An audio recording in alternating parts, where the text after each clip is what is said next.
Everything you need is already inside of you. The world would not be what it is without you.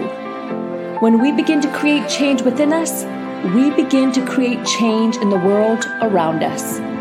Your journey to becoming your best self as the whole person starts right now.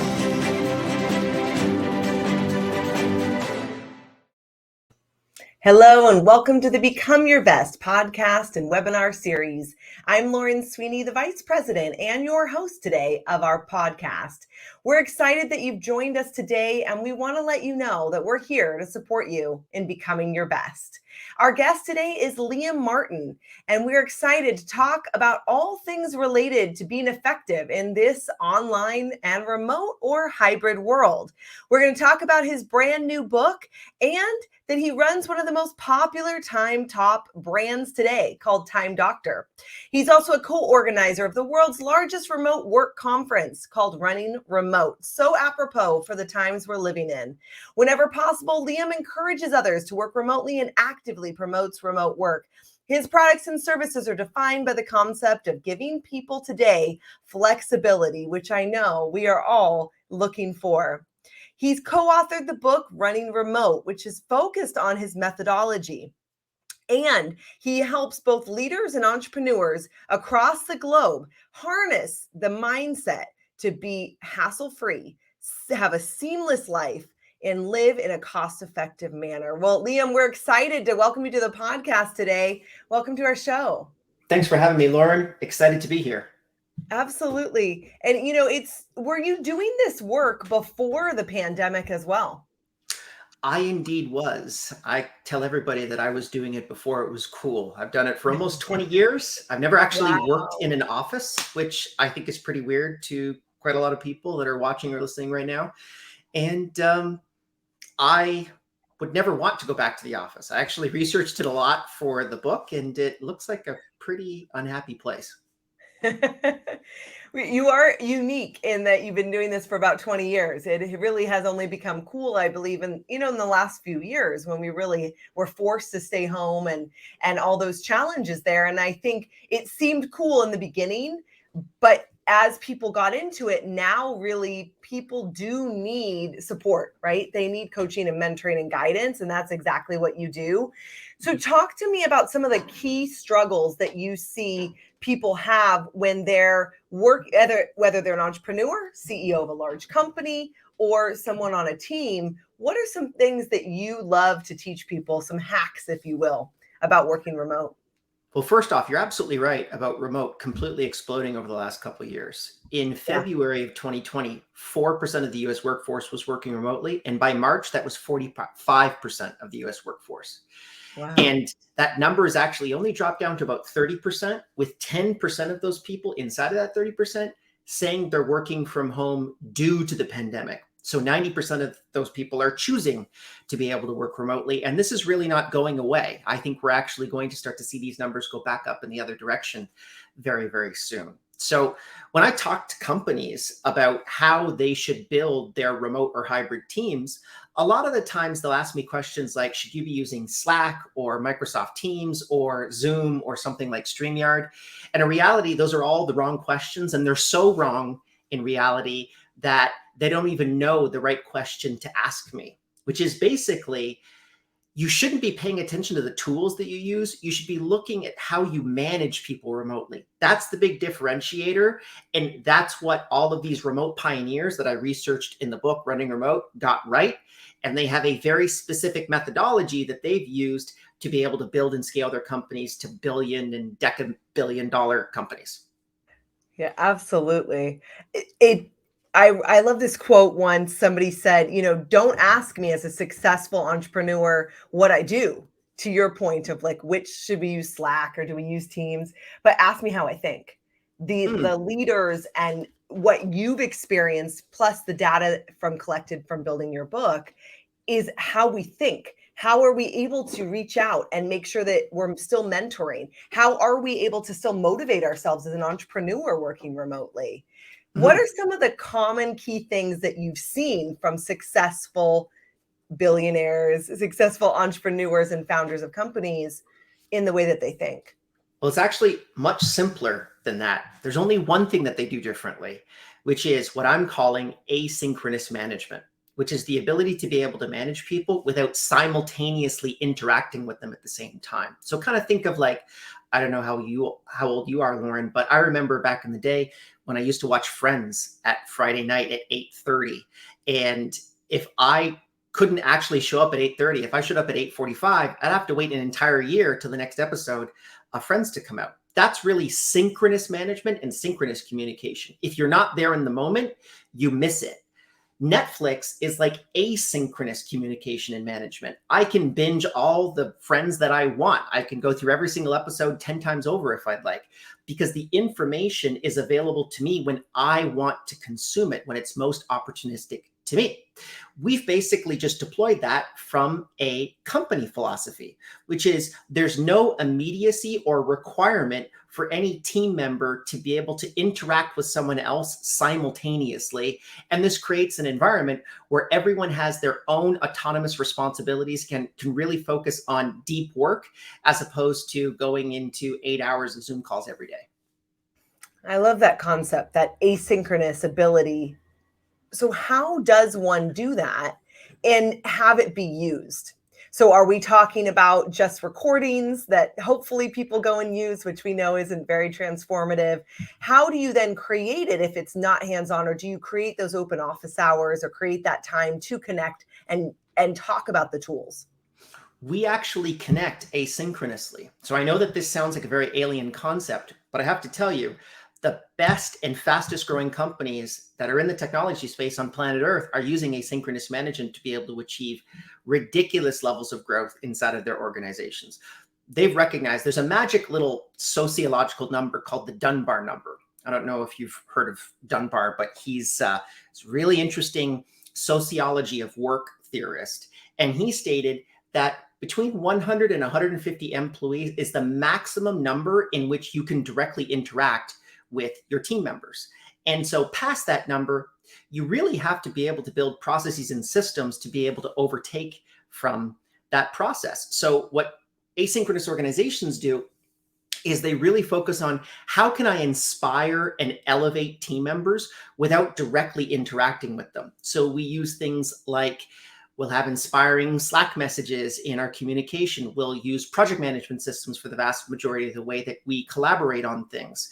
We'll make inspiring videos that have huge production values. We actually have a full-time video editor that only works on internal videos for our community. And we have an internal podcast so that people can get inspired that way, figuring out what's happening inside of the company. That's how we really get people engaged and excited about working in the company. And it works. We have an ENPS score, which is an employee net promoter score, basically a way of measuring the engagement of employees of 81. And the industry average for asynchronous companies is 70. And the industry average across the board is actually 36. So we're almost triple the average engagement level inside of our organizations because we give people the autonomy and freedom to do whatever they want, whenever they want. Mm-hmm. I love that culture and the values. Did you set out intentionally when you started your company, hey, these are our values, this is how we're going to create it? And then did it evolve? Like, I'm sure you didn't always have the internal podcast or the internal videographer. How did you get those ideas? And did you do it with kind of your board of directors or your council? Yeah, so every quarter we actually review our mission statement and our values as an organization. Our mission statement is that we're trying to empower the world's transition towards remote work. We have 8 specific values connected to the company, and those can generally shift. Our mission has always remained the same, but those values shift dependent upon the situation that we're particularly in. We've actually removed some values from that document, and then we've put them back 2 or 3 years later because we realized that they were absolutely critical to who we are as a company. And that's actually how we measure all of the new people that we bring on. So if they don't actually align to that, then we don't even look at the resumes as an example. There's a big movement, which is the culture fit first job interview. So we literally just interview people for our culture as opposed to whether or not they're qualified for the job. I love that. We talk to so many individual CEOs across the globe, and they usually miss that step. It's all about what are your technical skills? Let's talk about those hard skills. And they miss the culture fit and the soft skills. And then, of course, they're not a good fit later on, or they don't retain that great talent. I can give you a perfect example. Yeah. I was hiring for a VP of sales, and when I get down to those meetings, it's the last round of meetings before we choose somebody. And this guy was perfectly qualified, but then he admitted to me that he doesn't really think that remote work is going to be as successful as we think it's going to be. And that's absolutely fine. That's totally cool for him to have those views. But I stopped him right there and I said, well, then obviously you shouldn't be working here because we're drinking the Kool-Aid connected to remote work. We are obviously biased that we think that this is going to be the way that people work in the future. So it's really important to be able to align your team members like that. Otherwise, you're going to put in a whole bunch of energy and not get what you need back. 100%, especially for a VP of sales, right? Because people can tell if you're not in alignment with the brand. Mm-hmm. Talk to me, Liam. If somebody's listening and they are an entrepreneur, let's say that they're a smaller company and they're having a hard time being motivated on their own or being motivated at home, et cetera. How do you support them in overcoming that? I think one of the biggest things that you have to look at is the psychometric triggers and flags inside of remote workers, people that are very successful working remotely and people that aren't as successful working remotely. The biggest indicator of success is introversion, actually, for remote team members. So people that are extroverted, I'm assuming you probably are based off of the conversations that we've had, they need other avenues in order to be able to get that communication, that ability to communicate to others out. So what I suggest that people do is they have their home office. They also work at co-working spaces, coffee shops. Maybe they go into the office 1 to 2 days per week to really get that interaction effect. There's an assumption that you have to interact with the people that are in your office, and that kind of becomes your social group. But I'm sure you've probably heard of arranged marriage. This is kind of like arranged friends. The beauty of it is that you can go to a co-working space and you can actually get a completely separate social network that's connected to your work that has nothing to do with your specific work, which is just as engaging and can be just as rewarding. Absolutely. I love that analogy of actually intentionally seeing what you need. And you're right. I'm very extroverted in how I gain my energy. And so I will intentionally put myself even in a workout class or something unrelated to work, somewhere where I can exchange energy. And I think that goes back to knowing yourself. So you have to know what makes you tick. What do you need? If you're more introverted, you need to maybe carve out that time to be able to read or recharge. What do you think? I think you're so set up for success and with the times today, and especially with your new book, what about the whole idea of burnout culture? Do you feel like working remote is going to support and really help individuals avoid some of that? Well, I think the cause of burnout culture isn't remote work, it's synchronous work. It's being on Zoom calls 8 hours a day. That's what creates burnout. The ability to be constantly interrupted by other team members that are really stopping you from achieving your work. I have a great quote from my friend Chris Hurd, and he runs a company called First Base, and he calls synchronous office work as instantaneous gratification distraction factories where synchronous work makes it impossible to get stuff done. And I absolutely agree with him. Inside of asynchronous organizations, there is no immediacy. There is no, you must get this done at this point, or we must meet right now. It's allowing people to be able to pursue deep work. They know what their targets are, and they actually figure out how to get there. And this is really what I think is creating a lot of this burnout culture, a lot of this hustle culture. Another friend of mine talks about how we want to make sure that we're not turning working at home into living at work. And I absolutely agree with him. You need to be able to divide those spaces, and asynchronous work is the best way to do it. Let's talk a little bit more about that. How do you think, if let's say somebody is maybe more introverted, they don't feel the need to go to a co-working space or a Starbucks, so they're working at home, they really enjoy it. How do you recommend and they shut it off? Like for myself, I'll even just go take a walk if I'm home all day, or, intentionally schedule that workout class. So I have to leave the house. I have to stop working. Mhm. But how do you recommend that we kind of like separate then if we are home all day? So the biggest thing that you want to do is divide your social space from your workspace. I thankfully have an office, which I'm sitting in right now, and it's attached to my bedroom. The door is closed. When the door is closed, people know I am at work. You have to literally call me to be able to bring me out of this office, because think of me as being at work in another city. It's that much of a difference. And when I leave this space, I leave all of my work equipment. So I can only answer my email and answer instant messages and go on video calls on this computer that's in this office. And this computer stays in this office. So my iPad, my cell phone, that's stuff that I do for myself, for my social network. And I actually answer all of those requests, those pings on Facebook, on Twitter, all that kind of stuff out of this physical space. It's somewhat Pavlovian in the way that I do it, but it absolutely works if you have the discipline to be able to execute on it. Absolutely. I listened to a great podcast once, and they really did talk about eating at your desk, doing, trying to do everything in the one space. Your brain doesn't know then how to separate. So even if somebody, I also have an office at home, et cetera, but if somebody doesn't have that type of space, even if it's corners of a room, like this is the area maybe that I do my journaling and meditation in the morning. This is the area that I'm working. The computer stays there. Today, of course, we have laptops and everything's so portable and movable, but that intentionality and that discipline of in this space, when I'm sitting in that chair, that's when I'm working. That's when I have that brain on. And when I go out to the couch, I'm not working out there. That's when I'm relaxing, maybe reading, watching TV. Absolutely. And it's just however small you can create that space, just create it. Even if it's just a spot on the couch. When I first started, I didn't have an office or anything like that. I just had a spot on my couch, and I actually had one of those like TV dinner little tables that I would set up. Yes. I knew whenever I set up that little TV dinner table that was my workspace and I was in work mode. Exactly. Yeah, for our brains. So let's talk about your book. It's called runningremote.com and literally launching right here in August. 2022. You'll be able to buy it at Amazon, all the great booksellers. And talk to me about what they'll find in that book.